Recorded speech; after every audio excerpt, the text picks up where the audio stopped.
Hello मेरे भाई, मैं हूं चंद्रहास कुमार। आज हम मस्तिष्क के बारे में, ह्यूमन ब्रेन, मानव मस्तिष्क के बारे में A to Z हम जानकारी लेने वाले हैं। ये हमारा कक्षा 10 के लिए भी पाठ नंबर 2 नियंत्रण एवं समन्वय में इसका एक टॉपिक है, मानव मस्तिष्क। और उसके बाद स्पाइनल कार्ड, ये इसमें ये पूरे कंप्लीट कर देंगे, पूरा जानकारी देंगे। फिर उसके बाद हमारा क्या है कि इस टॉपिक से जितने भी कंपटीशन एग्जाम हैं उसमें ये बायोलॉजी के पार्ट हैं, बायोलॉजी के पार्ट से ये मानव मस्तिष्क से क्वेश्चन पूछे जाते हैं। तो चलिए स्टार्ट करते हैं। हम स्टार्ट करते हैं एक छोटी लेवल से स्टार्ट करके पूरा बढ़िया से पूरा इसकी मानव मस्तिष्क के पार्ट हम बता देंगे A to Z, इसका जिसका फंक्शन क्या है, इसका कार्य क्या है, हर एक पार्ट के बारे में। देखिए, तो सबसे पहले स्टार्ट करते हैं हम लोग की मानव ब्रेन, जो कि ह्यूमन ब्रेन है और मानव मस्तिष्क है। ये बना किस चीज का है? हमारे शरीर में बहुत सारी कोशिकाएं हैं, और बहुत सारी कोशिकाएं में एक कोशिका तंत्रिका कोशिका है, जो हमारे मानव के मस्तिष्क जो है, हमारा दिमाग है, वो तंत्रिका कोशिका से बना है। किससे से बना है? तंत्रिका कोशिका से बना है। तंत्रिका कोशिका से, देखिए यहाँ पे हमने लिख दिया है कि बना है तंत्रिका कोशिका से। और तंत्रिका कोशिका की एक खासियत होती है कि ये अपना सेल डिवीजन नहीं करती, मतलब कि कोशिका विभाजन नहीं होता, इसकी ये कोशिका विभाजन नहीं होती, विभाजन नहीं होता है। तो इसलिए कभी गाड़ी उड़ी चलाते हैं तो हेलमेट लगाने के लिए बोला जाता है कि हेलमेट इसलिए लगाएं कि ताकि वो कभी चोट लगे दिमाग पे तो वो कोशिका टूट जाए, तो उसका विभाजन नहीं होगा, तो वो आपकी मृत्यु हो जाएगी। इसलिए मेरे भाई कि क्या बोलते हैं कि इस कोशिका का, तंत्रिका कोशिका का विभाजन नहीं होता है, इसलिए हेलमेट लगाने के लिए बोला जाता है। ये भी क्लियर है। तो तंत्रिका कोशिका, ये कि तंत्रिका कोशिका का डायग्राम ऐसे हमने बनाया कि तंत्रिका कोशिका का डायग्राम इस तरह से ऐसे होता है। और चित्र ये लगभग 1.5 से 2 मीटर तक क्या होती है कि लंबी होती है। क्या होती है? लंबी होती है। पता चला आपको कि 1.5 से 2 मीटर तक लंबी होती है यह तंत्रिका कोशिका। और ये कोशिका विभाजन रहित होती है। अगर ये टूट जाए तो विभाजन इसका नहीं होगा, फिर से नहीं बनेगी, एक तरह से मरी जाएगी वो। ठीक, कंप्लीट ब्रेन बना है हमारा तंत्रिका कोशिका से। ठीक, कंप्लीट, यहां तक कंप्लीट। अब स्टार्ट करते हैं। यहाँ पे देखिए कि जो हमारा मानव मस्तिष्क है, उसको हम जब स्टडी करते हैं, उसकी एक शाखा, एक ब्रांच ऐसे पढ़ते हैं, तो उसको हम लोग नाम देते हैं न्यूरोलॉजी। क्या नाम देते हैं मेरे भाई? न्यूरोलॉजी। न्यूरो मतलब देखिए, न्यूरॉन सेल, इसको तंत्रिका कोशिका को इंग्लिश में बोलते हैं न्यूरॉन सेल। क्या बोलते हैं? Neuron cell. अगर लिखना होगा तो कहीं पे लिख लीजिएगा, न्यूरॉन सेल। सेल मतलब होता है कोशिका और न्यूरॉन मतलब तंत्रिका। तो इसी नाम से हमारा अब बन जाता है न्यूरोलॉजी। बात समझ में आई? अब हम मानव मस्तिष्क की हम कहते हैं कि लोकेशन कहाँ है, स्थिति कहाँ है, ये कहाँ पे है, हमारी जो बॉडी है इसकी स्थिति कहाँ है। तो देखो, बिलो क्रेनियम मतलब ये हमारा जो हम भोजपुरी की भाषा में बोलते हैं कपार है, मार इसके कपड़ा पे, तो वो कपार नहीं कपाल है। क्या है? कपाल। ये कपाल अस्थि के नीचे होता है। ये ऊपर का जो देख रहे हैं ना, ये कपाल, इस कपाल जो अस्थि है, हड्डी है, उसके नीचे होता है। कपाल अस्थि में कितनी हड्डियां होती है? तो 8 हड्डियां होती हैं, 8 बोन्स होते हैं। आप ये भी याद रखिएगा, 8 बोन्स होते हैं। क्लियर? इतना बात समझ में आई? हम फिर से रिवीजन कर देते हैं, जितना पढ़ा है अभी हम 2 मिनट में फिर से रिवीजन करा देते हैं। कि जैसे कि ये क्या है, मानव मस्तिष्क, हम बोले हैं कि ये बना किस चीज का है, तो तंत्रिका कोशिका से बना है। जैसे बनते हैं कि न्यूरॉन सेल बनते हैं। और तंत्रिका कोशिका की ये बात की खासियत है कि ये क्या होती है कि ये कोशिका विभाजन नहीं होता, उसका विभाजन नहीं होता। क्लियर? तंत्रिका कोशिका की लंबाई कितनी? 1.5 मीटर से 2 मीटर तक लंबी होती है तंत्रिका कोशिका। हम बताया मेरे भाई की स्टडी जो मानव का, जो हम मानव ब्रेन के बारे में स्टडी करते हैं, उसको हम लोग लेते हैं न्यूरोलॉजी में। क्या लेते हैं? न्यूरोलॉजी। और लोकेशन कर दे, स्थिति कर दे, तो मानव मस्तिष्क का स्थिति कहाँ है?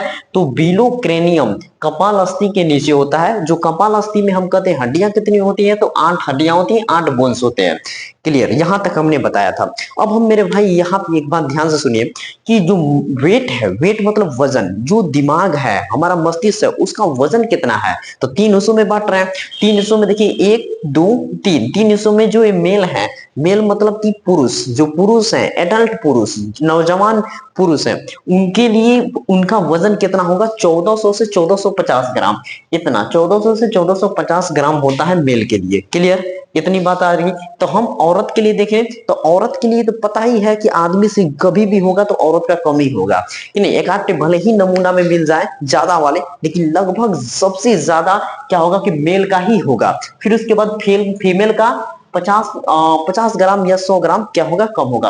देखिए ये क्या है कि 1400 से 1450 ग्राम पुरुषों के लिए है और औरतों के लिए क्या है 1300 से 1350 ग्राम ना। ग्राम कम होने से क्या बोलते हैं कि वजन कम होने से ये नहीं है कि उनका क्या बोलते हैं दिमाग कम काम करेगा। दिमाग उनसे भी तेज करेगा, जैसे पुरुष है पुरुष से भी तेज काम करता है लड़कियों का दिमाग ये और औरतों का दिमाग। ये बात आप जानते होंगे अपने क्लास में या अपने स्कूल में, ये बात आप जान चुके होंगे या देख चुके होंगे। फिर उसके बाद हम करें मेरे भाई की चाइल्ड है, बच्चों में कितना वजन होता है जो मानव मस्तिष्क का दिमाग, तो 300 से 400 ग्राम के बीच में होता है। कितना, 300 से 400 ग्राम बच्चों में इसका वजन होता है। इतनी बात क्लियर। हम मेन के लिए बता दिया, फीमेल के लिए, चाइल्ड के लिए। अब आगे देखिए, अब छोटी छोटी जानकारी हम बता देंगे, फिर उसके बाद हम इस मानव जो ब्रेन है उसका डायग्राम बनाएंगे, उसके पार्ट बताएंगे और पार्टों के एक एक करके हम उनके फंक्शन बता देंगे, कौन सा पार्ट किस फंक्शन में काम करता है, किस कार्य, उसका क्या कार्य है। क्लियर। अब देखिए हमको ये माना जाता है कि जैसे कि हम लोग छोटे हैं, छोटे से बड़े होते जाएंगे, जो बड़े होते जाएंगे लगभग 25 से 26 साल, 25 से 26 साल के बाद हमारा जो माइंड है, दिमाग है, अपने पूरे वजन का ना, अपने पूरे वजन का हर साल 2.5 से 3.5 वजन क्या होने लगता है, कम होने लगता है। कितना मेरे भाई कि 2.5 से 3.5 ग्राम हर साल क्या होने लगता है, कम होने लगता है। और क्या बोलते हैं कि 25 से 26 साल के बाद। बस मुझे अब घबराइए मत, इतना है ये मेरे पास, हम लोग के पास इतना वजन इसका है कि तुम थोड़ा थोड़ा कम हो रहा है, तब तक से तो हम 100 साल से ज्यादा पार हो जाएंगे कि नहीं मेरे भाई। इसमें कोई बात की दिक्कत नहीं है, ज्यादा घबराने की। हाँ, लेकिन आपको जानकारी होना चाहिए कि 25 से 26 साल के बाद 2.5 2.3 हर साल क्या होने लगता है, कम होने लगता है। फिर उसके बाद मानव जीवन में मुख्यतः हम कहते हैं कि मानव जीवन में जैसे 100% की बात किया जाए कि जैसे हम लोग मानव मस्तिष्क है, मानव मस्तिष्क के पास तो क्षमता तो 100% की है, लेकिन मानव यूज कितना कर पाता है, केवल 2 से 3% यूज कर पाता है। इधर देखिए 2.5 से 3% तक ही यूज कर पाते हैं, प्रयोग कर पाते हैं। सोचिए मेरे भाई 100% के लिए होता है, लेकिन हम लोग इतना ही केवल यूज कर पाते हैं, बस 2.5 से 3% ही यूज कर पाते हैं। माना जाता है कि जो एल्बर्ट आइंस्टाइन थे वो 4 से 5% तक यूज किए थे। कितना, 4 से 5%। सोचिए इतने महान विज्ञानी केवल 4 से 5% ही यूज कर पाए, 5% या 6% इतना ही है, ठीक है ना, कि एल्बर्ट आइंस्टाइन के लिए। और इधर देखिए कि डेथ के बाद हम एक और जानकारी रखिए कि जो डेथ, जो मानव शरीर है वो डेथ हो जाती है, जो वो मर जाते हैं, तो वो हमारा जो मानव मस्तिष्क दिमाग है 7 या 8 मिनट तक वो क्या करता है, सक्रिय रहता है। इसको भी एक पॉइंट याद रखिएगा। अब हम जितना हट जाते हैं, आपको इतनी पॉइंट याद रखना है। अब स्क्रीनशॉट ले लीजिए। अब हम जा रहे हैं, अब इसका डायग्राम बनाएंगे। डायग्राम को 4 हिस्सों में क्या बोलते हैं कि जितने पार्ट हैं उनको अलग अलग हिस्सों में बांटेंगे, फिर उसके बाद आपको एक एक फंक्शन बताएंगे मेरे भाई। यहां तक समझ में आया, ये बेसिक नॉलेज होना चाहिए, इसलिए हम इसको पहले बताएं। अब ये हम ब्रेन के बारे में पूरा डायग्राम बनाकर आपको समझाने वाले हैं, तो यहां तक जल्दी से स्क्रीनशॉट ले लीजिए। चलिए मेरे भाई 2 पॉइंट और बच चुके थे। तो ये पॉइंट क्या है कि हम जो ब्रेन है ये कैसा अंग है, तो हम कह देंगे ये फैटेस्ट अंग है, वसीय अंग है। वसीय अंग मतलब कि कह सकते हैं कि वसा, जिसे जैसे कह सकते हैं कि ऊर्जा, ब्रेन को क्या चाहिए, ऊर्जा चाहिए। तो ऊर्जा के लिए हम कहां से प्राप्त करते हैं कि कार्बोहाइड्रेट, प्रोटीन, फैट, यही स्रोत है हमारे कि कार्बोहाइड्रेट, प्रोटीन, फैट, शर्करा हो गए, प्रोटीन में आ जाएगा मूंग दाल हो जाएंगे, सब ये सब दाल हो जाएंगे, उसमें प्रोटीन मिलता है। और फैट हो गए वसा, जैसे कि दूध उससे मिल जाएगा कि नहीं। तो इससे ऊर्जा से हमारा क्या होता है कि जो ऊर्जा का जो मानव ब्रेन है वो कितना परसेंट यूज करता है, केवल 20% यूज कर पाता है। क्या बोलते हैं कि 100% में, इधर देखिएगा जो ये 100% है, 100% ऊर्जा का ये 100%, 20% केवल हमारा दिमाग यूज करता है। कितना, दिमाग। फिर उसके बाद ये बचा 80%, 80%, 80% कौन यूज करता है? शरीर यूज कर लेती है। कितना मेरे भाई? शरीर यूज करती है। कि देखते हैं कि पूरा 20 मिनट 20% 20% यूज करने का मतलब क्या है कि हर एक काम कर रहे हैं, सोच रहे हैं, चल रहे हैं, बैठ रहे हैं, लिख रहे हैं, पढ़ रहे हैं, पूरा माइंड का काम है ना। अभी चल रहे हैं तो ऊपर आपका आपका माइंड कंट्रोल कर रहा है कि चलना कैसे है, नहीं तो गिर जाएंगे। अभी देखिए आपका क्या बोलते हैं कि आप दारू पी के चलिए, देखिए आपका शरीर कंट्रोल में नहीं रहेगी, माइंड काम नहीं करता रहेगा, ये सब होता है। तो ये हमारा पूरा 20% तक यूज कौन करता है? दिमाग यूज करता है, और बाकी परसेंट 80% हमारा क्या करते हैं? शरीर यूज कर जाती है। तो यहां तक छोटा सा कॉन्सेप्ट क्लियर हुआ। अब हम यहाँ पे इसका क्या करेंगे? मानव मस्तिष्क का डायग्राम बनाएंगे, इनको हिस्सों में इनके बांट देंगे, फिर उसके बाद हम लोग एक एक करके फंक्शन पढ़ेंगे। यहां तक जल्दी छोटा सा स्क्रीनशॉट ले लीजिए। चलिए मेरे भाई, ब्रेन के बारे में और हम आगे डिस्कस करते हैं ये कि हमारा जो मानव ब्रेन है, कपाल हड्डी, जो कपाल हड्डी है और ब्रेन है, इसके बीच में कितने लेयर हैं? 3 लेयर, 3 लेयर से ढका रहता है। अब हम आपको ऐसे बताते हैं, जैसे ये हमारा ये ऊपर का ये कपाल है, ये क्या है? कपाल है। और ये हमारा नीचे ये क्या है? ब्रेन है। ये क्या है? हमारा ब्रेन है। ऐसा समझिए, ध्यान समझिए। देखिए 3 है, ये कपाल और ये ब्रेन, इसके बीच में 3 लेयर लगी रहेंगी, ऐसे 3 लेयर, जो कि पूरी दिमाग को ढकी है। क्या है? पूरे दिमाग को ढकी है। ये 3 लेयर है ना, ये 3 लेयर, 3 झिल्लियां हैं, और 3 झिल्लियां को ही नाम दिया जाता है मेनेंजिस। मेरे भाई याद रखिएगा, मेनेंजिस नाम याद रखिएगा। अब राजा राम मोहन राय के बारे में जानते होंगे। राजा राम मोहन राय जो सती प्रथा को रोके थे, उनको क्या हुआ था ना कि यही हुआ था, यही बीमारी हुई थी, जो कि बैक्टीरिया वायरस द्वारा जो मेनेंजिस होते हैं उनको मार दिए, उनको क्या करते थे? खा दिए थे, मार खत्म कर दिए थे सब। तो वो परत वो क्या हुई? खत्म हो गई। तब वो खत्म होने से वो क्या, उनकी मृत्यु हो गई। ये बात याद रखिए। तो वो तीनों लेयर हैं, जो तीनों लेयर है, तो तीनों लेयर का नाम क्या है? जैसे कि ये कपाल और ब्रेन, इसके बीच में 3 लेयर, 1 2 3, तो तीनों लेयर के नाम भी याद रखिएगा। पहला लेयर का नाम है ड्यूरामीटर। क्या नाम है मेरे भाई? Dura mater, dura mater, dura mater. और दूसरा नंबर का क्या नाम है? एरेक्नाइट। दूसरी लेयर है जो एरेक्नाइट। जो तीसरा लेयर है उसको बोलते हैं पायामीटर। क्या बोलते हैं? पायामीटर। तो तीनों लेयर के नाम भी जान गए। यहाँ पे जो कपाल है और उसके बीच, ब्रेन के बीच 3 लेयर, जो तीनों लेयर का नाम, पहला नाम क्या है? ड्यूरामीटर, दूसरा नाम एरेक्नाइट, तीसरा नंबर पायामीटर। फिर यहाँ पे अब हम आ जाता है हमारा पूरा मस्तिष्क। पूरे मस्तिष्क के बारे में पढ़ेंगे। तो मस्तिष्क के बारे में हम देखिए, ये पूरी पार्ट है, जितने पार्ट है उन पार्टों को हमने लिख दिया है, डायग्राम बना दिया है। तो पहले पार्ट को हम समझा देते हैं कितने पार्ट में बटे हैं, फिर उसके बाद हम इसमें डायग्राम में समझाएंगे, ताकि आपको बहुत बढ़िया से समझ में आए, A to Z समझ में आएगा। देखिए जैसे ये ब्रेन है, ब्रेन को 3 हिस्सों में बांटा गया कि फोर ब्रेन, मिड ब्रेन और लास्ट आपका हिंड ब्रेन। हिंड ब्रेन ना, फोर ब्रेन, मिड ब्रेन और हिंड ब्रेन। देखिए नाम से ही कितना पता चल रहा है। फोर, फॉर मतलब कि आगे, फॉर मतलब आगे होता है, तो ये फोर ब्रेन आगे लीलार के टाइप का साइड है, ऊपर का, ये ऊपर का हिस्सा है, ऊपर वाला हिस्सा है, उसको फोर ब्रेन रखा गया। और जो पूरा ये दिमाग है ना, उसके बीच का हिस्सा, अगर ये पूरा दिमाग है उसके बीच वाला पॉइंट को मिड ब्रेन बोला गया, मध्य मस्तिष्क बोला गया। फिर उसके बाद एकदम सबसे ये नीचे वाला पार्ट है, ये नीचे वाला पार्ट, नीचे वाला इधर साइड, इधर साइड, इसको बोला गया हिंड ब्रेन बोला जाता है, अनुमस्तिष्क बोला जाता है, अनुमस्तिष्क। ठीक, क्लियर? यहां तक समझ में आ रहा है? तो सबसे पहले हिंदी वाले में अग्र मस्तिष्क, मध्य मस्तिष्क और उसके बाद क्या है? अनुमस्तिष्क। यहां तक क्लियर? अब देखिए एक साथ ही साथ एक और नाम याद रखिएगा, जो फोर ब्रेन है उसको बोलते हैं प्रोसेंस फोलेन फिलोन, प्रोसेंस फिलोन बोलते हैं, प्रोसेंस फिलोन। दूसरा नंबर क्या है कि मिसोन्स फिलोन बोलते हैं, मिसोन्स फिलोन इसका नाम। तीसरा नंबर क्या है?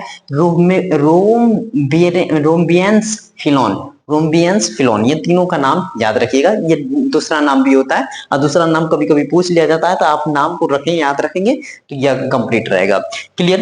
अब यहाँ पे जो ये फोर ब्रेन है, मिड ब्रेन है और हिंड ब्रेन है, हम फोर ब्रेन के बारे में बताएं। जैसे हमारे से खड़ा है, इस किताबों में, चित्रों में डायग्राम ऐसे ही बनाया रहता है। जो ऊपर का हिस्सा है, सामने वाला हिस्सा है, ये वाला पार्ट, ये वाला पार्ट, इसको बोला जाता है फोर ब्रेन। अग्र मस्तिष्क ऊपर का, ऊपर उठा है, ये हमारा क्या है? अग्र मस्तिष्क है। अग्र मस्तिष्क को भी हम 3 हिस्सों में बढ़ जाता है। कितने हिस्सों में? 3 हिस्सों में। कि cerebrum, thalamus, hypothalamus. Cerebrum, thalamus, hypothalamus. Cerebrum, thalamus, hypothalamus. जो सेरिबेरम है उसको प्रमस्तिष्क बोलते हैं। क्या बोलते हैं? प्रमस्तिष्क। यह भी याद रखिएगा। प्रमस्तिष्क। फिर उसके बाद जो मिड ब्रेन है इसका कोई पार्ट नहीं है, बस सिंपल है, अकेला है। और जो अनुमस्तिष्क है, अनुमस्तिष्क मतलब ये नीचे वाला पार्ट, नीचे अनुमस्तिष्क, इसको ये भी तीन पार्टों में बटा है, जो पोन्स है, फिर उसके बाद सेरिबेलम, सेरिबेलम, फिर उसके बाद मेडुला ओब्लोंगेटा, ओब्लोंगेटा ना, मेडुला ओब्लोंगेटा और सेरिबेलम और पोन्स। बात समझे मेरे भाई? इतना समझ गए तो अब हम आपको डायग्राम में समझाते हैं। इधर ये देखिए कि जैसे ये हम बोलते हैं ऐसे बना रहा है, आपको ये डायग्राम अच्छा नहीं दिख रहा होगा, लेकिन आपको जो स्क्रीन है उसका साइड में एक फोटो दिख रही होगी ब्रेन की, उसमें से देखिएगा, समझिएगा। जो हम इधर समझाएंगे उस डायग्राम से, फोटो में से समझने की कोशिश करिएगा, पूरा रिलेट करिएगा, समझ में आएगा आपको। देखिए कि जैसे हम कहते हैं ना कि ये हमारा ऊपर वाला हिस्सा हमारा सेरिबेरम बना है, ये ऊपर का जो भी हमको ऐसे ऐसे करके मिला हुआ है, ऐसे ऐसे बना कर दिया है ना, ये ऐसे करके, ये ऊपर वाला, तो वो हमारा फोर ब्रेन में आता है। फोर ब्रेन में कौन कौन आ जाएंगे? हाइपोथैलेमस, ये हाइपोथैलेमस है, और हाइपोथैलेमस यहीं पे साइड में क्या होता है, थैलेमस होता है, इसको भी लिख लीजिएगा कहीं, थैलेमस ना, थैलेमस। आप डायग्राम में दिख रहे होंगे, बगल वाली जो डायग्राम दिख रहा है उसमें दिख रहे होंगे, थैलेमस है, हाइपोथैलेमस है, और जो ऊपर का ये पूरा बड़ा सा हिस्सा है, सबसे बड़ा हिस्सा, वही तो हमारा बोलते हैं सेरिबेरम। क्या बोलते हैं उसे? सेरिबेरम बोलते हैं। फिर उसके बाद हाइपोथैलेमस और थैलेमस, ये तो इतना क्लियर है। और सबसे बीच में होता है वो मध्य मस्तिष्क होता है, बीच में कौन होता है? मध्य मस्तिष्क। और नीचे वाला पार्ट पे आ जाइए, नीचे इस साइड आ जाइए, नीचे आ जाइए, ये देखेंगे आप ऐसे कुछ टाइप के पेड़ जैसा बना हुआ, ट्री जैसा बना हुआ पेड़ जैसा होगा, उसको हम लोग बोलते हैं सेरिबेलम। क्या बोलते हैं मेरे भाई? सेरिबेलम। ये छोटा ही छोटा दिमाग, इसको बोला जाता है सेरिबेलम, ये भी बात याद रखिएगा। फिर उसके बाद ये क्या है? मेडुला है, मेडुला, ये नीचे के साइड एकदम, जो स्पाइनल कार्ड जैसे जा रही है ना, पूरा स्पाइनल कार्ड एकदम पीछे तक जाएगी, मेरु रज्जु बोलते हैं उसे, रीढ़ रज्जु बोलते हैं, वो पूरा नीचे तक जाता है, तो वो इसी वाले पार्ट को एकदम यहाँ पे, इसी को बोलते हैं मेडुला बोलते हैं। क्या बोलते हैं? Medulla oblongata. ठीक, स्पाइनल कार्ड क्या है? नीचे है, स्पाइनल कार्ड मतलब कि रीढ़ रज्जु, मेरु रज्जु नीचे है, नीचे साइड। ठीक, क्लियर? इतना बात समझ में आई आपको? यहाँ पे पिट्यूटरी ग्लैंड भी होता है, पीयूष ग्रंथि भी होती है, यहाँ पे इस साइड, यहाँ पे, ठीक है ना, यहाँ पे, याद रखिएगा। तो डायग्राम में बहुत कुछ समझ गए। अब हम इसके पार्ट जो हैं एक एक करके इनके हम फंक्शन को, कार्य को समझाने जा रहे हैं कि सेरिबेरम का क्या काम है, थैलेमस का क्या काम है, हाइपोथैलेमस का क्या काम है, मिड ब्रेन का क्या काम है। फिर उसके बाद हम देख लेंगे कि पोन्स का क्या काम है, उसके बाद सेरिबेलम का क्या काम है, और मेडुला ओब्लोंगेटा का क्या काम है। हमारी पूरी बॉडी हमारे दिमाग से ही चलती है, दिमाग से ही, जो दिमाग हमारा करा रहा है वो हमारा पूरा माइंड करा रहा है, माइंड की वजह से ही हमारे जो भी बोल रहे हैं हम अपने दिमाग की वजह से ही बोल रहे हैं। ये भी जो भी आपको समझ, आप जो भी समझ रहे हैं हमारे अपने दिमाग के समझ रहे हैं। आंख आपको देख रही है, आंख आपकी देख रही है, वो भी आप समझ रही है, जो भी कुछ समझ रही है वो आपके माइंड समझ रहा है, दिमाग समझ रहा है। तो मेरे भाई अब इनके एक एक करके कार्य समझने वाले हैं। तो पहले इसको फटाक से स्क्रीनशॉट ले लीजिए, पहले इसको थोड़ा बहुत रफ करेंगे, फिर उसके बाद हम समझाएंगे एक एक करके। तो इसको पहले स्क्रीनशॉट मेरे भाई। हम तीन हिस्सों में बांटे, fore brain, mid brain, hind brain. और फोर ब्रेन को तीन हिस्सों में, कि cerebrum, thalamus, hypothalamus. Cerebrum, cerebrum, सबसे पहले सेरिबेरम के बारे में पढ़ेंगे। सेरिबेरम, ये सेरिबेरम क्या है, पहले आपको माइंड में, पहले हम बहुत सारी छोटी छोटी जानकारी दे देते हैं, यहाँ हम तो शॉर्ट में लिखे हैं, पहले ऊपर ही ऊपर नॉलेज देते हैं कि जो सेरिबेरम है, जो हमारे पूरे मस्तिष्क का, पूरे दिमाग का 60% केवल क्या है? सेरिबेरम है। ये भी याद रखिएगा, 60%। यहाँ पे हम कहीं साइड में लिख देते हैं 60%, ऐसे करके कि आपका ये पूरा क्या हो गया कि सेरिबेरम ही है। अब आपको और जानकारी दें कि ये मस्तिष्क है, ये ऐसे करके हम ऐसे, जो ऊपर से अगर मस्तिष्क है, मस्तिष्क अगर हम ऊपर से देखा जाए, ऊपर से कैमरा करके देखा जाए, ऊपर से सामने से खड़ा होकर देखा जाए ऐसे मस्तिष्क को, तो वो ऐसे दो हिस्सों में दिखेगा। क्या होगा कि ऐसे टाइप का वो दो हिस्सों में दिखेगा, ऐसे ऐसे करके दिखेगा, वो जैसे बीच में लगा रहेगा कि ऐसे फटा हुआ है, ऐसे टाइप का, ठीक ना। तो इसको, ये इन दोनों हिस्सों को हम लोग क्या नाम देते हैं? हेमिस्फीयर नाम देते हैं। क्या नाम देते हैं? हेमिस्फीयर। आप याद रखिए या कहीं पे लिख लीजिएगा, हम यहाँ पे लिखे नहीं है लेकिन यहाँ पे लिख लीजिएगा, हेमिस्फीयर, हेमिस्फीयर, हेमिस्फीयर ना, से हेमिस्फीयर, इस दोनों हिस्सों को का नाम दिया था हेमिस्फीयर। आपको हम बता दें कि जैसे हम यहाँ पे खड़े हैं तो हमारा ऐसे दो हिस्सों में है, तो इधर वाला साइड वाला ना ये बॉडी को इस साइड के हड्डियों को कंट्रोल करता है, इस साइड के जो अंग हिला रहा हूं मैं ये वाला माइंड हमारा क्या करता है कि ये इधर इस साइड वाला पार्ट कंट्रोल कर रहा है। अगर हम इस साइड को हाथ को हिला रहे हैं, इस साइड को बॉडी को हिला रहे हैं, तो इस मस्तिष्क का इस साइड वाला हम भाग हमारा क्या कर रहा है, कंट्रोल कर रहा है। एक ये छोटी सी बात थी, पहले हम आपको बता दिए, अब स्टेप बाय स्टेप हम बताने चले जाते हैं, ठीक ना। कि जो मस्तिष्क है दो हिस्सों में ऐसे टाइप का बीच से पार्ट बना हुआ है, एक साइड इधर एक साइड इधर, तो इसको लेफ्ट हेमिस्फीयर राइट हेमिस्फीयर ऐसे नाम दिया जाता है, लेफ्ट राइट हेमिस्फीयर। तो आपको ये भी बता दिए इस साइड वाला इस साइड के पूरे अंगों को काम यूज में नियंत्रण करेगा, और इस साइड वाला ये इस साइड वाले बॉडी को क्या करेगा, पूरा नियंत्रण करेगा। ठीक, ये छोटी सी बात थी, आपको हमने बता दिया, इसको हम मिटा देते हैं, ठीक ना। ये बात हो गया कंप्लीट। अब हम सेरिब्रम के बारे में बता रहे थे, इधर सेरिब्रम, तो सेरिब्रम में ये सेरिब्रम होता है, ये हमारा ये भी हमारा चार हिस्सों में बटा होता है, लेकिन हम आगे ज्यादा डिटेल तक नहीं जानते हैं, बता रहे हैं, ये पूरा इनके नाम बताएं, बहुत ज्यादा वीडियो बन जाएगा, बहुत टाइम तक बन जाएगा, इसलिए हम छोटी सी बात बता दे रहे हैं कि यह भी चार हिस्सों में बटा हुआ होता है। जैसे हम आपको बता दें मेरे भाई, थोड़ा सा बता दें कि ये हमारा ऐसे है, ऐसे करके है, ये मध्य मस्तिष्क है, और बीच में ये आपका सेरिबेलम सब नीचे का पार्ट है, तो ऊपर का जो ये ऐसे है ना, तो ये भी हमारा चार हिस्सों में बटा है, एक दो तीन चार, ऐसे करके चार हिस्सों में ये भी ऊपर वाला भी बटा हुआ है। बस इतना समझिए, बात समझ में आई, आपको समझ में आया। तो फिर यह सेरिब्रम का मुख्य तत्व से काम क्या है, आप प्रमस्तिष्क का मुख्य तत्व से काम क्या है, याददाश्त। क्या, याददाश्त। आप याद रखिएगा कि आज से 10 साल पहले आपने क्या किया था, आपको याद होगा। आज से बचपन में आपने कोई कांड किया था, याद होगा। आज से 5 साल पहले आपने कुछ ऐसा काम किया था कि आज तक आप छुपा के रखे हैं और केवल आपको याद है, तो वो आपका क्या है, याददाश्त है। तो याददाश्त को हम लोग सेरिब्रम जानेंगे कि सेरिब्रम ही हमारा क्या करता है, पूरी याददाश्त को एकदम याद रखता है। मेमोरी पावर उसकी क्या होती है, तेज होती है। जिसकी सेरिब्रम तगड़ा है वो हर बात याद किया रहता है। अब देखते हैं कोई बच्चे पढ़ते रहते हैं तुरंत चटपट में याद कर लेते हैं, तो उनका सेरिब्रम क्या है, मजबूत है, सेरिब्रम उसका बहुत तेज काम कर रहा है, कंप्लीट। कोई बच्चे क्या बोलते हैं कि पढ़ते हैं, जो ज्यादा टाइम तक पढ़ेंगे फिर भी याद नहीं होता, भूल जाते हैं, भूलने की बीमारी होती है, तो उसका सेरिब्रम क्या है, कमजोर है, सेरिब्रम कम है। क्लियर, इतनी बात समझे। तीसरी इसमें आ जाएगा सोचने की क्रिया, जो सोचते हैं, ज्यादा सोचते हैं, वो सेरिब्रम के ही वजह से सोचना होता है, लिखना पढ़ना ये सब सेरिब्रम में ही आ जाएगा, कि नहीं, बात समझे। इतना समझ गए। सेरिब्रम के लिए 2 मिनट के लिए फिर से रिवीजन कर देते हैं हम आपको कि सेरिब्रम है ये 4 भागों में बटा है, ये भी 4 भागों में बटा है। हम एक एक पार्ट नहीं बता रहे हैं बस, क्योंकि वीडियो बहुत ज्यादा लंबा हो जाएगा। 4 भागों में ये भी बटा है, यह बात याद रखिए। सेरिब्रम का मुख्य रूप से काम क्या है, याददाश्त, मेमोरी पावर, जो भी पीछे बीती हुई बातों को याद रखने की क्षमता आपकी सेरिब्रम ही करता है। क्या करता है, सेरिब्रम करता है। क्लियर। और जो सोचते हैं, जो भी कुछ सोचते हैं, दिमाग इधर उधर लगाते हैं, वो क्या होगा, सेरिब्रम का ही काम है। लिखते हैं तो कुछ सोच सोच के लिखते हैं ना, कुछ गाना लिख रहे हैं तो कुछ अपने वाली बात, जो अपने वाला है चाहे कोई वाला है, उसके बारे में सोच के कुछ भी लिखते हैं, तो मेरे भाई वो क्या है, लिखना सेरिब्रम का ही काम, पढ़ना सेरिब्रम को ही उसको कंट्रोल करता है। क्लियर। अब उसके बाद यहाँ पे आ जाते हैं हम लोग थैलेमस पे आते हैं। थैलेमस में 2 चीज होगा, देखिए, एक थैलेमस है, एक हाइपोथैलेमस है, दो चीज है इधर, थैलेमस एक हाइपोथैलेमस। थैलेमस का क्या काम है, थैलेमस, आप ऐसे खड़े हैं, ठीक है, बाहरी वातावरण आपके शरीर की नहीं, अंदर की बात नहीं है, बाहर से कोई आपको गर्म कर रहा है, मतलब कि किसी चीज को पकड़ ऐसे छू रहे हैं, वाह क्या गर्म है, बहुत गर्म है, ऐसे वो ठंडा ठंडा है, तो अब बैठे हैं, पीछे से कोई पिन चुभा दिया ना, अब आप कुछ कर रहे हैं, बाहर से कोई ऐसे कर दिया ना, तो बाहर वातावरण से जो भी कुछ होने वाला है वो आपको कौन कंट्रोल करता है, तो थैलेमस।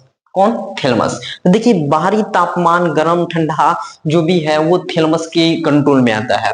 फिर जैसे दर्द है, कोई पिन चुभा रहा है तो वो दर्द जैसा उसे हो रहा है, तो वो थैलेमस उस माइंड को क्या करता है, कंट्रोल करता है कि कोई चुभा रहा है, दर्द हो रहा है, तुम्हें उसे हटाओ, कि नहीं। अब स्पर्श, कोई जैसे हम बैठे हैं, कोई पीछे से आकर ऐसे सहला दिया, तो मेरे भाई वो कौन माइंड उसको बताया जाए कि कोई सहला रहा है, तो वो क्या है, थैलेमस।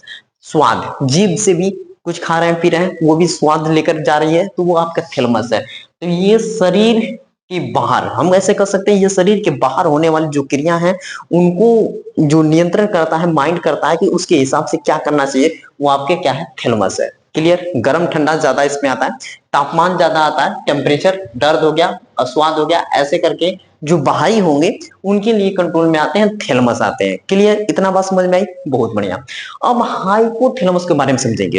एक था थैलेमस जो कि बाहर के लिए, हाइपोथैलेमस क्या है, शरीर के अंदर की, अंदर से, हम अंदर से जो क्रोध निकले अंदर से, उसको बोलते हैं हाइपोथैलेमस। ये शरीर के अंदर के हैं, बात समझे। जैसे तापमान है, हम कह रहे हैं कि किसी को देख तुम कहते हैं ना कि बड़ी गर्म हो रहा है, एकदम घुसी आ रहा है, तो अंदर अंदर गर्मी, जैसे गर्मी के दिनों में अंदर से गर्मी निकल रही है, चाहे ठंडी हो रही है, ये अंदर की एकदम पूरे है, तो उसको बोलते हैं कि थैलेमस में आ जाएगा। अब आपका थैलेमस, किसी का थैलेमस ज्यादा होगा तो देखेंगे उसको जो हमेशा गर्मी ही होता रहता है, क्या बोलते हैं, पंखा भी चलेगा फिर भी उसको गर्मी होगा, पसीना होता रहेगा, ठंडियों के दिनों में भी पसीना होता रहता है, तो उसका हाइपोथैलेमस क्या है, ज्यादा है। फिर उसके बाद जैसे कि दर्द, दर्द भी अंदर से कुछ दर्द हो रहा है, अंदर से दर्द हो रहा है, तो उसको कंट्रोल करने के लिए क्या है, आपका हाइपोथैलेमस है। अब प्यार, फीलिंग और क्रोध, नफरत, मुस्कान, पसंद, किसी को पसंद कर रहे हैं, किसी को देखते ही मन बहक जा रहा है आपका, तो आपको हाइपोथैलेमस है। आपको क्या बोलते हैं, आपका हाइपोथैलेमस बहुत तेज काम कर रहा है वहां पे, कि नहीं। उसके बाद किसी को देखते हैं तुरंत नफरत हो रही है, तो ये क्या है, अंदर से नफरत होती है ना, कि ये भी क्या है, हाइपोथैलेमस आपका कंट्रोल कर रहा है उसमें। क्रोध है, ये भी ये उसमें हाइपोथैलेमस में आ जाएगा। प्यार भी है, ये भी क्या आ जाएगा, हाइपोथैलेमस में आ जाएगा। ये दर्द है, तो ये दर्द अंदर से दर्द जैसा महसूस हो रहा है, वो भी क्या है, हाइपोथैलेमस में ही हो जाएगा। बात समझ में मेरे भाई। इसीलिए आप देखते हैं कि संत महाशय होते हैं, वो पूरी देश दुनिया छोड़ के क्या बोलते हैं कि जंगलों झाड़ियों में चले जाते हैं, ना उनको किसी को देखेंगे, वो अंदर से ना उनकी क्रियाएं जागेंगी, कि नहीं, ना कोई सुंदर कन्या देखेंगे, ना ही उनको कहीं अंदर से कोई ऐसी प्रिय की फीलिंग, प्यार, मोहब्बत, नफरत, ऐसी कोई फीलिंग नहीं होगी। और वो उनको भी ये भी जानते होंगे कि क्या बोलते हैं कि प्याज, लहसुन, ये गरम मसाले चीज नहीं खाने के लिए वो नहीं खाते हैं। क्यों? कि इनसे भी क्या होता है, हाइपोथैलेमस की जो क्रिया होती है, जो हाइपोथैलेमस वाला भाग, वो ज्यादा सक्रिय हो जाता है, ज्यादा काम करने लगता है। तो यहाँ पे आपकी प्यार जैसी फीलिंग, क्रोध, क्या बोलते हैं, नफरत, ऐसा सब केस आने लगेगा। क्लियर, बात समझे है। अब देखिए, इनके तीनों से हम तीनों पार्ट बता दिया, फोर ब्रेन का। और मिड ब्रेन के बारे में बता देते हैं। तो मिड ब्रेन के लिए हम क्या करते हैं, पहले इसको मिटाते, थोड़ा सा मिटाते हैं, और मिड ब्रेन के बारे में बता देते हैं। पहले देखिए, स्क्रीन शॉट लीजिए इसका। अब हम मिड ब्रेन के बारे में पढ़ लेते हैं कि मिड ब्रेन का हमारे मुख्य तब से क्या काम है, कि मिड ब्रेन एक पूरे दिमाग का एक छोटा सा भाग है मिड ब्रेन ना, छोटा सा भाग मिड ब्रेन। फिर उसके बाद क्या है कि यह किसी को देखने, मिड ब्रेन का काम क्या है, जैसे हमारी आंख है और ये कान है। आंख का काम है किसी को देखना, किसी को हम देख रहे हैं तो कहते वाओ क्या बात है, कितना अच्छा लग रहा है, कितना खराब लग रहा है, कोई अच्छा लग रहा है, खराब लग रहा है, आंख देख रही है, वो हमारा नियंत्रण किसको करता है, मिड ब्रेन करता है। अब आप किसी को देख लेगा कि वाओ कितना प्यारा है, कितना अच्छा है, कितना खराब है, ये सब देख कर हमारे मस्तिष्क को ये ज्ञान होता है, मस्तिष्क इसको कंट्रोल करता है, वो क्या करता है, मिड ब्रेन ही करता है। किसी कोई हमको गाली दे दिया, हम गाली दिया, हम उसमें गुस्सिया गए, अब वो हमारे को सुनने की बात को, एक्शन, क्रिया, सब ये सब बातों को, कैसे अच्छा बोल रहा है, खराब बोल रहा है, अच्छा बोल रहा है, खराब बोल रहा है, वो सब सुन के जो क्रिया करते हैं, वो हमारा कौन सा माइंड करता है, तो मिड ब्रेन करता है। बात समझे। इनका मिड ब्रेन का मुख्य रूप से काम क्या है, जैसे आंखों से देखना, कानों से सुनना, इन बातों को क्या बोलते हैं कि नियंत्रण करने की क्रिया कौन करता है, मिड ब्रेन ही करता है।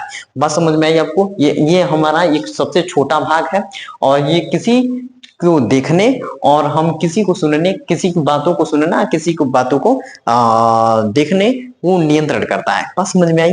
अब ये भी कंप्लीट हो गया मिड ब्रेन। अब हम लोग लास्ट वाला पार्ट पढ़ेंगे, हिंड ब्रेन पढ़ेंगे, अनुमस्तिष्क पढ़ेंगे। अनुमस्तिष्क में कौन सा आ जाएगा, सेरिबेलम आ जाएगा और मेडुला ऑब्लंगेटा आ जाएगा। इन तीनों को एक ही बार में पूरा कंप्लीट कर लेते हैं। इसको भी छोटा सा पहले स्क्रीनशॉट ले लीजिए।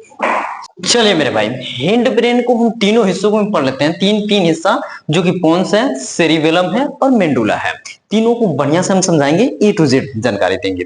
जो ये पोन्स है ना, पहला हिस्सा हम पोन्स पढ़ रहे हैं, ये नींद चक्र और क्या बोलते हैं, श्वसन क्रिया। नींद चक्र मतलब कि हम पढ़ते रहते हैं, अचानक हमें नींद लगने लगती है।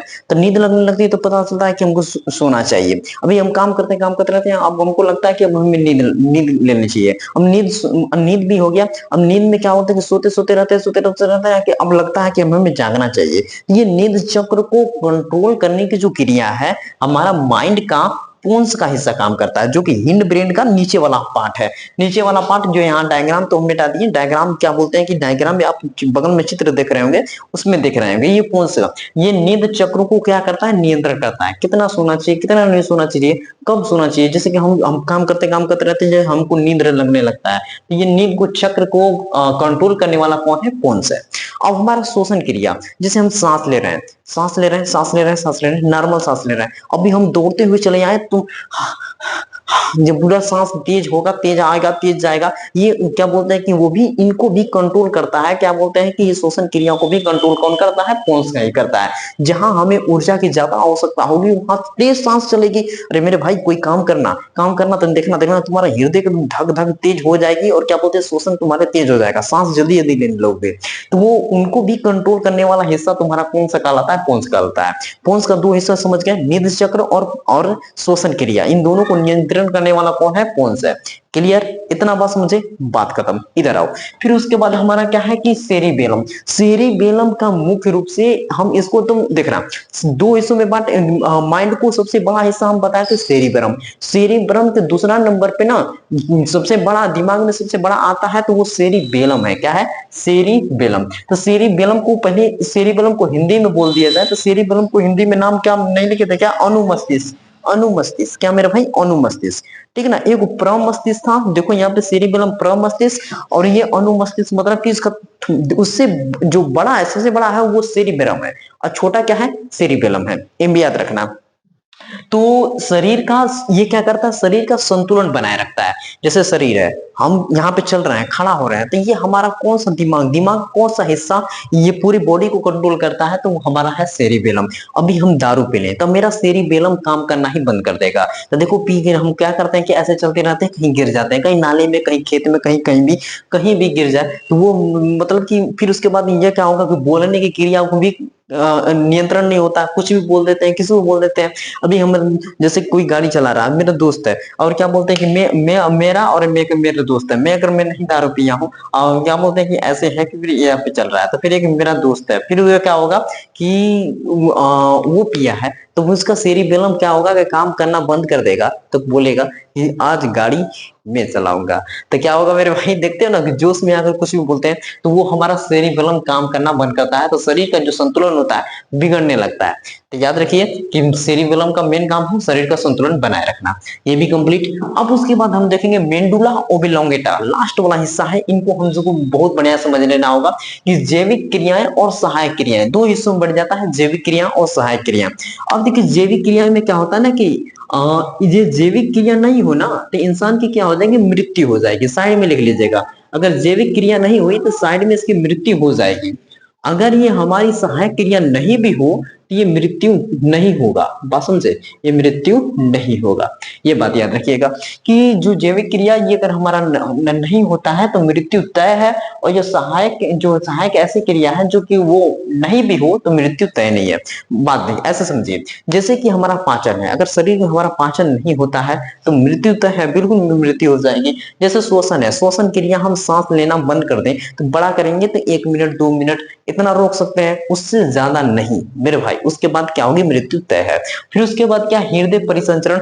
देखिए हृदय है, हृदय की ब्लड को पूरी तरह बॉडी में भेज रहा है। अब वही बंद कर दे, पंपिंग करना बंद कर दे तो क्या होगा, मानो मर जाएगा, बिल्कुल मर जाएगा ना। तो ये सबको, इनको सबको नियंत्रण कौन करता है, मेंडुला ओब्लोंगेटा करता है। कौन, मेंडुला ओब्लोंगेटा। अभी हमारी सहायक जो क्रिया है उसको जो कहते हैं कि उसके अब्सेंस से, उसके अनुपस्थिति से मानव की मृत्यु नहीं होती। जैसे छींक आना, क्या है, छींक आना, जैसे आ छी, अरे भले ही थोड़ा बहुत रोक दो ठीक है, लेकिन उसको कंट्रोल करने वाला कौन है, मेंडुला करता है। अभी हमारा जैसे आंखों के पलके हैं, अभी हम तुमको ऐसे मारे तो तुम आंखों को पल ऐसे झपका दोगे, ये झपकाना, ये आंखों का झपकाना, ये भी तुम्हारा मेंडुला ये कंट्रोल करता है। छींक आना, जैसे कभी कभी सो के उठते हो तो उभासी आती है, उभासी वाला भी तुम्हारा मेंडुला ओब्लोंगेटा है। फिर ना हिचकी हो गई, ये सब भी क्रियाएं जैसे ऐसे हैं अचानक होने वाली, तो ये सब क्या है, मेंडुला ओब्लोंगेटा ही इसको क्या करता है, कंट्रोल करता है। बात समझ में आया मेरे भाई। तो जल्दी जल्दी से हम आपको एकदम 2 मिनट में पूरी समरी के रूप में पूरा जल्दी जल्दी हम बता देते हैं। इधर आइए, इसी से हम इसको मिटाए नहीं थे हम कि इसको तुरंत लास्ट में हम बताएंगे। ये सेरिबेलम है, सेरिबेरम है, सॉरी, सबसे पहले बात याद रखिएगा कि ब्रेन का 3 हिस्सों में, फोर ब्रेन, मिड ब्रेन और हिंड ब्रेन। फोरब्रेन को भी तीन हिस्सों में, सेरिबेरम, थैलेमस, हाइपोथैलेमस। सेरिबेरम क्या है? याददाश्त के लिए है। क्या है? याददाश्त के लिए। याददाश्त, मेमोरी पावर को क्या करता है? कंट्रोल में रखता है। ये पूरी पिछले साल कितनी साल भी पढ़े हो उनको याद रखने का काम कौन करता है? तो सेरिबेरम करता है। थैलेमस हमने बताया कि शरीर के बाहरी हिस्सों को क्या करता है कि कंट्रोल कर, जैसे तापमान हुआ, किसी कोई हमको छू रहा है, काट रहा है, ये सब को सूचनाएं कौन देता है? तो थैलेमस देता है। ये बात याद रखिएगा। जैसे हम किसी चीज को खा रहे हैं तो स्वाद आ रहा है, कैसा स्वाद आ रहा है, ये सब थैलेमस का काम है। हाइपोथैलेमस शरीर के अंदर अंदर अंदर जो होने वाली जो क्रिया है उनको नियंत्रण करता है, जैसे प्रेम, क्रोध, नफरत, ऐसे ये सब कौन कंट्रोल करता है? तो हाइपोथैलेमस करता है। कौन? हाइपोथैलेमस। ये सब बात हम आपको बताए थे। फिर उसके बाद हम बताए थे मिड ब्रेन, मध्य मस्तिष्क मेरे भाई, जैसे क्या है कि हमारा आंख किसी चीज को देख रहा है तो अच्छा है, खराब है, बेकार है, वो हमारी आंख देख के पता करती है। और जो कान है, ये आंख और कान, ये इन दोनों को, आंखों से देखना और कानों से सुनना, इन दोनों को कंट्रोल कौन करता है? मिड ब्रेन करता है। कौन करता है? मिड ब्रेन करता है। याद रखिएगा, मिड ब्रेन हो गया। फिर उसके बाद हम लास्ट वाला जो है हिंड ब्रेन, इनका हमारा पोन्स है, सेरिबेलम है और मेडुला ओब्लोंगेटा है। तो पोन्स है, पोन्स क्या करता है कि जो हमारे नींद चक्र है, जो हम सोने की क्रिया है, उनको कंट्रोल कौन करता है? पोन्स करता है। श्वसन की क्रिया, तेज सांस लेना, कब सांस लेना, क्या बोलते हैं कि ज्यादा फास्ट श्वसन क्रिया को भी नियंत्रण कौन करता है? हमारा पोन्स ही करता है। अभी रात को सो जाएंगे तो अब बताइए, आपकी श्वसन क्रिया चलती रहेगी कि नहीं चलती रहेगी? चलती रहेगी, तो वो चलती रहेगी, तो ये भी कौन कंट्रोल करता है? पोन्स ही करता है। क्लियर है? ये भी बात क्लियर है। अब सेरिबेलम का लास्ट हिस्सा हम बता दें। सेरिबेलम मतलब पूरे शरीर, पूरी बॉडी को क्या करता है? कंट्रोल करने का कौन काम करता है? सेरिबेलम ही करता है। बात समझ में आई आपको? और फिर मेडुला ओब्लोंगेटा में दो हिस्सों में बट गया था कि जैविक क्रियाएं और सहायक क्रियाएं। जैविक क्रिया में पाचन क्रिया, श्वसन क्रिया और क्या बोलते हैं, हृदय परिसंचरण, ये सबको नियंत्रण करने वाला कौन है? मेडुला है। फिर उसके बाद ये कहा सहायक क्रिया में आपका आ जाएगा हिचकी आना, उबासी आना और छींक आना और पलकों को झपकाना। ये सब क्या है? आपका मेडुला ओब्लोंगेटा ही उसको कंट्रोल करता है। आपको पूरी 1 मिनट में पूरी हम बात डिवीजन कर दी है लास्ट में। और आपको ये वीडियो पसंद आया तो मेरे भाई वीडियो को लाइक कीजिएगा, चैनल को सब्सक्राइब कीजिएगा। मिलते हैं नेक्स्ट टॉपिक के साथ, तब तक के लिए जय हिंद, जय भारत।